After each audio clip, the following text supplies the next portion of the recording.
పరిశుద్ధ గ్రంథంలోని మొదటి పుస్తకము, పాత నిబంధన గ్రంథంలోని ఆది కాండము ప్రారంభము. ఆది కాండము 1వ అధ్యాయంలో ఉన్న 31 వచనములు. ఆదియందు దేవుడు భూమి ఆకాశములను సృజించెను. భూమి నిరాకారముగాను శూన్యముగాను ఉండెను. చీకటి అగాధ జలము పైన కమ్మియుండెను. దేవుని ఆత్మ జలముల పైన అల్లాడుచుండెను. దేవుడు వెలుగు కమ్మని పలుకగా వెలుగు కలిగెను. వెలుగు మంచిదైనట్టు దేవుడు చూచెను. దేవుడు వెలుగును చీకటిని వేరుపరచెను. దేవుడు వెలుగునకు పగలనియు చీకటికి రాత్రి అనియు పేరు పెట్టెను. అస్తమయమును ఉదయమును కలుగుగా ఒక దినమాయెను. మరియు దేవుడు జలముల మధ్య ఒక విశాలము కలిగి ఆ జలములను ఈ జలములను వేరుపరచునుగాక అని పలుకగా దేవుడు ఆ విశాలము చేసి విశాలము క్రింది జలములను విశాలము మీది జలములను వేరుపరపగా ఆ ప్రకారమాయెను. దేవుడు ఆ విశాలమునకు ఆకాశమని పేరు పెట్టెను. అస్తమయమును ఉదయమును కలుగుగా 2వ దినమాయెను. దేవుడు ఆకాశము క్రిందనున్న జలములొకచోటనే కూర్చబడి ఆరిన నేల కనబడునుగాక అని పలుకగా ఆ ప్రకారమాయెను. దేవుడు ఆరిన నేలకు భూమి అని పేరు పెట్టెను. జలరాశికి ఆయన సముద్రములని పేరు పెట్టెను. అది మంచిదని దేవుడు చూచెను. దేవుడు గడ్డిని విత్తనములిచ్చు చెట్లను భూమి మీద తమ తమ జాతి ప్రకారము తమలో విత్తనములు గల ఫలమిచ్చు ఫలవృక్షములను భూమి మొలిపించుగాకని పలుకగా ఆ ప్రకారమాయెను. భూమి గడ్డిని తమ తమ జాతి ప్రకారము విత్తనములిచ్చు చెట్లను తమ తమ జాతి ప్రకారము తమలో విత్తనములు గల ఫలవృక్షములను మొలిపింపగా అది మంచిదని దేవుడు చూచెను. అస్తమయమును ఉదయమును కలుగగా 3వ దినమాయెను.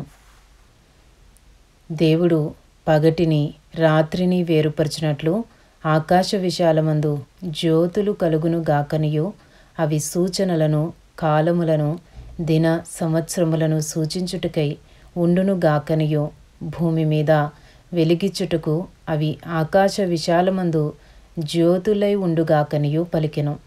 ఆ ప్రకారమాయెను. దేవుడు ఆ 2 గొప్ప జ్యోతులను అనగా పగటిని ఏలుటకు పెద్ద జ్యోతిని రాత్రిని ఏలుటకు చిన్న జ్యోతిని నక్షత్రములను చేసెను. భూమి మీద వెలిగిచ్చుటకును పగటిని రాత్రిని ఏలుటకును వెలుగును చీకటిని వేరుపరచుటకును దేవుడు ఆకాశ విశాలమందు వాటినుంచెను. అది మంచిదని దేవుడు చూచెను. అస్తమయమును ఉదయమును కలుగగా 4వ దినమాయెను. దేవుడు జీవము కలిగి చలించు వాటిని జలములు సమృద్ధిగా పుట్టించునుగాకనియు పక్షులు భూమిపైని ఆకాశ విశాలములో ఎగురునుగాకనియు పలికెను.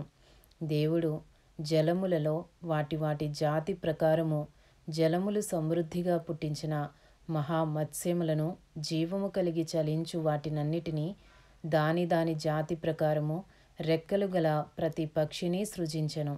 అది మంచిదని దేవుడు చూచెను. దేవుడు మీరు ఫలించి అభివృద్ధి పొంది సముద్ర జలములలో నిండియుండుడనియు పక్షులు భూమి మీద విస్తరించునుగాకనియు వాటిని ఆశీర్వదించెను. అస్తమయమును ఉదయమును కలుగగా 5వ దినమాయెను. దేవుడు వాటి వాటి జాతి ప్రకారము జీవము గల వాటిని అనగా వాటి వాటి జాతి ప్రకారము పశువులను పురుగులను అడవి జంతువులను భూమి పుట్టించుగాకని పలికెను. ఆ ప్రకారమాయెను.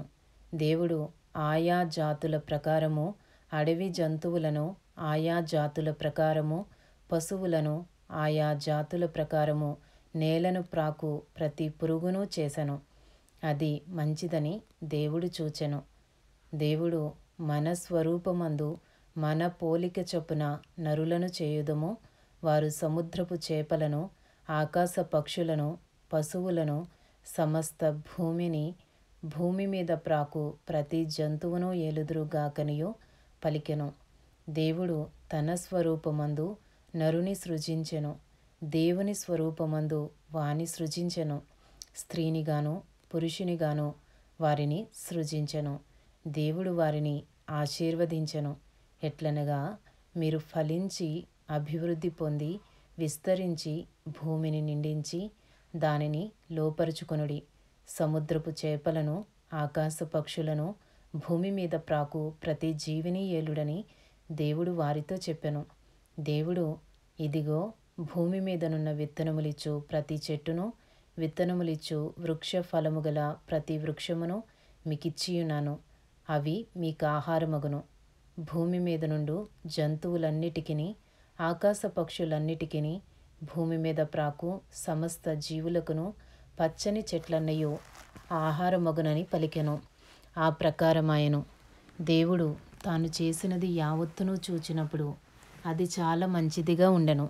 అస్తమయమును ఉదయమును కలుగగా 6వ దినమాయెను. ఇంతటితో ఆది కాండము 1వ అధ్యాయములో ఉన్న 31 వచనములు పూర్తి చేయబడినవి.